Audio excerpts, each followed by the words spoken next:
PHE daily wagers को आज 3 महीने पूरे हो चुके हैं, यानी आज ने 90 दिन हो चुके हैं अपने घरों से बाहर, अपने दफ्तर में जो चीफ इंजीनियर ऑफिस है बीसी रोड, वहां पर बैठे हुए, और तमाम जितनी भी जम्मू की डिस्ट्रिक्ट्स हैं वहां पर भी जो है वो पीएचई डेली वेजर्स है। लेकिन आपको बता दें कि बार बार हम जिन पर लाठियां बरसाई गई है, जिसमें लेफ्टिनेंट गवर्नर मनोज सिन्हा जो है खुद उस मीटिंग का मुआयना कर रहे हैं, और साथ ही साथ आपको बता दें कि कुछ डिमांड्स हैं उनको लेकर अभी बताया जा रहा है कि फाइनल नहीं हो पाई है, लेकिन सब यही चाहते हैं कि इनका मसला जो है वो जल्द से जल्द हल हो जाए। अभी जो है इन इलेक्शंस के लिए वोट बैंक के लिए ना देखा जाए। वहीं आज 3 महीने पूरे हुए और 22 सितंबर की बात करते हैं, इस बार जो है फिर से कुछ बड़ा होने वाला है। उस चीज को ये डिस्क्लोज नहीं कर रहे हैं, आफ्टर ऑल होने क्या वाला है, शायद इनकी कोई रणनीति होगी, लेकिन फिर भी जानने की कोशिश करेंगे क्या इनका जो है वो प्लान रहेगा, क्या करने वाले हैं ये, क्या ये अभी मुतमईन नहीं है जो अंदर मीटिंग चल रही है उसको लेकर। सर, सबसे पहले मैं आपसे ये जानना चाहूंगी, अंदर जो ताकि आपके मसले हल होंगे अंदर। शुक्रिया आपका मैडम। फिलहाल तो जो आप मीटिंग की बात कर रहे हो, ये वाली मीटिंग तो इससे पहले जितनी भी मीटिंगें हुई हैं, हमें आज तक ग्राउंड पे कुछ मिला नहीं। तो जितनी देर तक ग्राउंड पे कुछ आएगा नहीं, हम उस बात पे कोई रिएक्शन नहीं कर सकते, क्योंकि जितनी भी गवर्नमेंटें रही उन्होंने मीटिंग और कमेटी के नाम पे हमें गुमराह किया है। तो आज लगातार 90 दिन से हम इस धरने प्रदर्शन पे बैठे हुए हैं। 22 तारीख का कार्यक्रम हमारा फाइनल है, जो कि 22,000 पीएचई का डेली वेजेस सड़कों पे उतरेगा।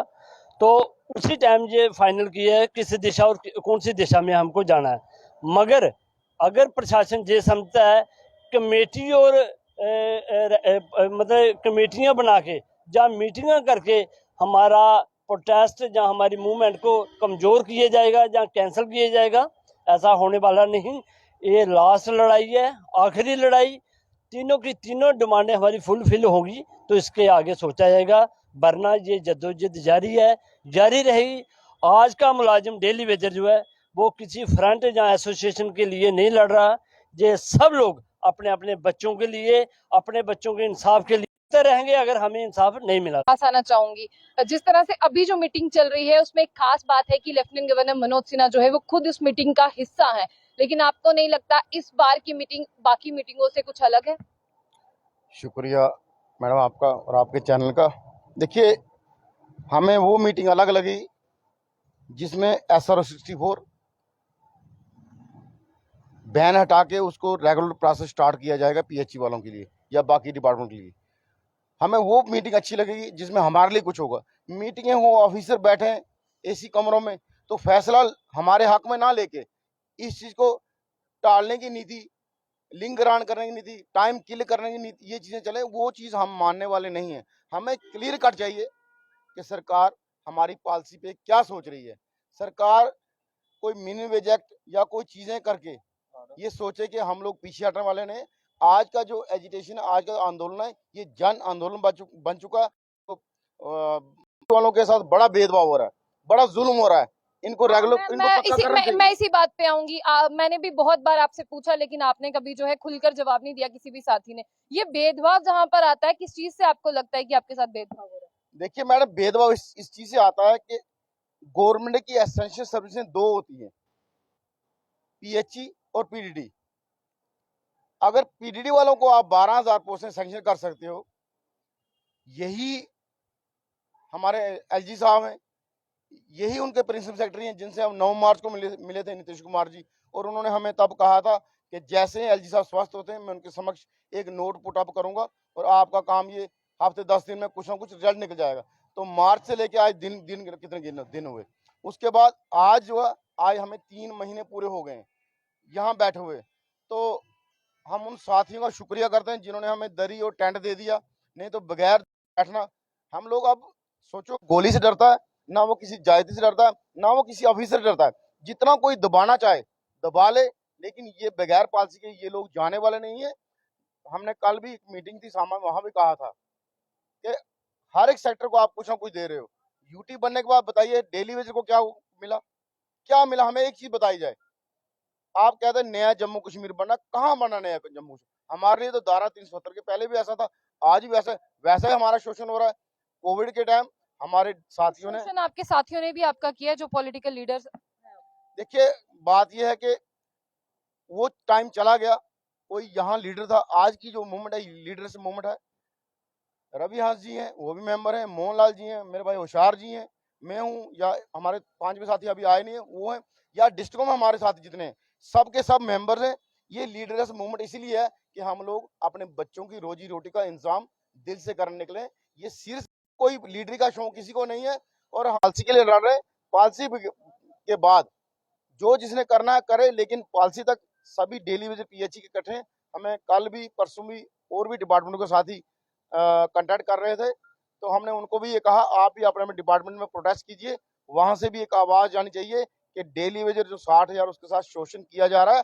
और मैडम एक चीज बताऊं, कोविड में 2 डिपार्टमेंट जो एक्टिवली काम कर रहे थे वो वर्क फ्रॉम होम नहीं कर रहे थे, उसमें पीडीडी था और पीएचई वाले थे। तो हमें ये बताया हमारी गलती क्या है, क्या हम फ्री में काम कर रहे हैं, क्या हम अपनी ड्यूटी को अपना फर्ज समझ रहे हैं।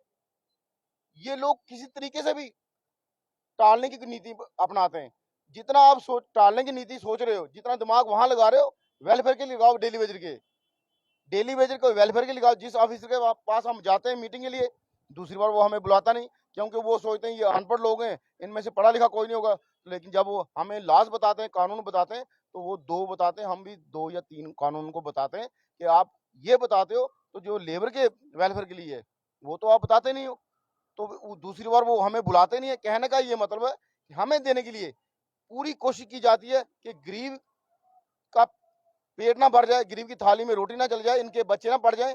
तो अलग अलग तरीके से 90 दिनों में अलग अलग तरीके से प्रेशराइज भी किया गया, लेकिन लाठियां चलाई गई, अरेस्ट किया गया कई बार, लेकिन कोई भी साथी आपको डगमगाता नहीं लगा, क्योंकि आज की डेट में पैसा आया हुआ है और साथियों को वेजेस के लिए तंग किया जाता है। हम तो ये कहते हैं 70 की जगह 72 हो जाए, 72 73 हो जाएगी। अगर हमने 641 करोड़ लेना है तो 670 का समझेंगे, लेकिन पैसे के बगैर, पॉलिसी के बगैर ये सरकार सोचेगा हम फ्री में इनसे जैसे पहले काम लेते थे। अब ये वो लोग हैं, वो लीडर चले गए जो लालची थे, जो जिनको सियासत में जाना था। अब जो बंदा बैठा है, जो भी आपके सामने वर्कर है, मेंबर है, ये सारे सिर्फ और सिर्फ लिए बगैर पॉलिसी घर वापसी नहीं, एसआर चोट लागू करो। जी रवि जी, अब मैं दोबारा उसी सवाल पे आऊंगी। 22 सितंबर को क्या होने वाला है, क्योंकि जनता आपके साथ जुड़ी हुई है, चाहे जनता घर है लेकिन फिर भी आपका साथ देती है। आप कमेंट बॉक्स में देखते हैं कि जनता कहती है कि आपका मुद्दा जेन्युइन है। बिल्कुल मैंने सबसे पहले तो आपका शुक्रिया। आपने जनता का जिक्र किया, तो ये जनता हमारी है, जम्मू की जनता है, तो हमारे साथ है। हमें मालूम है कि जनता हमारे साथ है, लेकिन हमें अफसोस इस बात का है कि आज जो ब्यूरोक्रेट्स, जो डिसीजन मेकर चेयर के ऊपर बैठे हुए लोग हैं, ये बाहर से आए हुए हैं, इनको जम्मू वालों से कोई हमदर्दी नहीं है। इसलिए आज हमारा शोषण लगातार जारी है।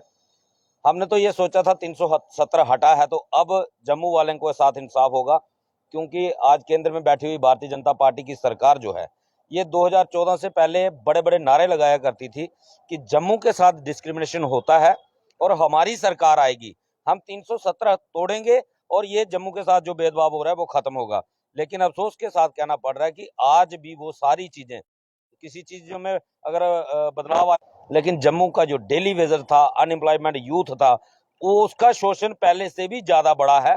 आज आप देख सकते हैं डेली वेजर, आज हम पूरे 90 दिन हो गए हमें यहाँ बैठे हुए, 3 महीने थे, आज तक किसी मसले का हल नहीं हुआ।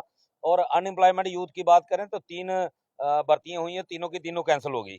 तो ये जम्मू वालों को इंसाफ मिला है। 317 हटने से कोई फायदा जो है डेली वेजर कैटेगरी को नहीं हुआ। तो आपने पहले जिक्र किया कि आपने प्लान किया है, तो मैम प्लान कोई खास अभी नहीं, हम डिस्क्लोज नहीं करेंगे और ना ही हमने कोई ऐसा बनाया है, क्योंकि कल सारे डिस्ट्रिक्टों से लोग जम्मू आएंगे, तो जो उनके डिस्ट्रिक्टों के हमारे प्रेसिडेंट हैं या मेन लीडर हैं, तो उनसे बातचीत करके उसके बाद फैसला किया जाएगा कि हमें किस तरफ मूव करना है। तो अभी हम ऐसा कोई बड़ा कदम उठाना नहीं चाहते। जैसे एलजी साहब ने खुद कहा है कि इस महीने के अंत तक इनके लिए कुछ जो कमेटी बनाई हुई है वो फैसला दे देगी। तो हमें रेगुलाइजेशन से मतलब है, हमें नेतागिरी करनी है कि हम सड़कें जाम करें, जनता को परेशान। जनता हमारी है, हम भी इसी समाज का हिस्सा है। हमारी लड़ाई जनता से नहीं है, हमारी सरकार से भी कोई लड़ाई नहीं है अगर सरकार हमारी पॉलिसी दे दे। हमारी लड़ाई है सिर्फ हमारी रेगुलाइजेशन पॉलिसी की, मिनिमम वेजेस एक्ट एज पर दिल्ली यूटी की, और हमारी 17 पेंडिंग महीने की जो पेंडिंग वेजेस है उसके लिए लड़ाई है, ना कि पर्टिकुलर एलजी साहब से, ना किसी ब्यूरोक्रेट से, किसी पॉलिटिकल पार्टी से भी हमारी लड़ाई नहीं है। हमारी सिर्फ लड़ाई है तो अपने अधिकारों की। अब हाँ या ना में सवाल का जवाब दीजिएगा। जिस तरह से लेफ्टिनेंट गवर्नर मनोज सिन्हा ने खुद कहा है, कन्वोकेशन में कहा गया था कि आपका फैसला जो है इस महीने के अंत तक आ जाएगा, तो क्या उम्मीद बंधी है आपको या अभी आपको लग रहा है कि ये झूठे वादे? मैम, उम्मीद पे दुनिया कायम है, उम्मीद है। अगर उन्होंने खुद कहा है तो हम भी उम्मीद कर सकते हैं कि वो इस मसले का हल करें। लेकिन एक तरफ विश्वास करना मुश्किल है, क्योंकि 11 नवंबर 2020 को भी एलजी साहब ने डायरेक्ट फेस टू फेस हमारे साथ वादा किया था कि डीडीसी इलेक्शन खत्म होने दो, तो उसके बाद आपकी रेगुलाइजेशन प्रोसेस शुरू हो जाएगा। इसी लेकिन भरोसा बिल्कुल नहीं है, इसीलिए ये महीना, इस महीने तक, अंत तक देखेंगे। अगर फिर भी एलजी साहब का वादा झूठा साबित होता है तो उसके बाद इस प्रशासन के लिए हमें रोकना नामुमकिन होगा। उसके बाद वायलेशन भी होगी, सड़कें भी जाम, हर चीज जो हमारे कामयाबी तक हमें लेके जा सकती है, हर वो कदम उठाएंगे, चाहे उसके बाद चाहे लाठियां चले, गोलियां चले, उससे परवाह करने वाले हम लोग नहीं है। पहले मैं आपको ये तस्वीरें बता दूं, ये तमाम वो डेली वेजर्स हैं जो अब ना ही इन 3 महीनों में किसी राजनीतिक दल के पास गए हैं, ना ही किसी पॉलिटिकल लीडर के पास मदद मांगने के लिए गए हैं। सिर्फ इस टेंट के सहारे, और पहले ये टेंट भी नहीं था, इससे बिना ही यहाँ पर बैठे हुए थे एक दरी पे। लेकिन अब बता दें आपको कि सिर्फ एक टेंट है, लेकिन यहाँ पर किसी भी पॉलिटिकल ऑर्गेनाइजेशन का कोई रोल नहीं है, यहाँ पर कोई पॉलिटिकल लीडर नहीं आता और ना ही ये किसी पॉलिटिकल लीडर के पास जाते हैं। अब इनका मसला जो है वो पॉलिटिक्स से परे है। जिन नेताओं को यहाँ से पॉलिटिक्स चाहिए थी और जिन्होंने इनका शोषण किया, आज वो इन्हें छोड़कर चले गए हैं। लेकिन आज ये साथी एकजुट हुए हैं ताकि अपनी डिमांड्स को पूरा करवा सके। तमाम डिस्ट्रिक्ट से जो है यहाँ पर सब लोग आने वाले हैं, उनके प्रेसिडेंट आने वाले हैं। कल 21 तारीख है, कल क्या फाइनलाइज होता है और 22 तारीख को क्या कुछ रहेगा वो आपको 22 तारीख को ही पता चलेगा। और साथ ही साथ वो जनता, तमाम जनता जो आज कह रही है कि पानी जो है वो नहीं आ रहा, पहले इनके हालात देख ले, फिर आप ऐसा प्रश्न जो है वो उठा सकते हैं। और राजनीति से परे जो है इनकी एजिटेशन चल रही है, आप इनकी एजिटेशन को सपोर्ट कीजिएगा, क्योंकि ये वही लोग हैं जिन्होंने कोविड में आपको पानी दिया। अगर आपके घर के अंदर पानी नहीं होता तो कोविड में आप कैसे सरवाइव करते? तो अब आपकी क्या राय है उसे जरूर साझा कीजिएगा। तो ऐसी और भी अपडेट्स के लिए देखते रहिए जो बुलेटिन। आशिया खान से, अल्लाह हाफिज।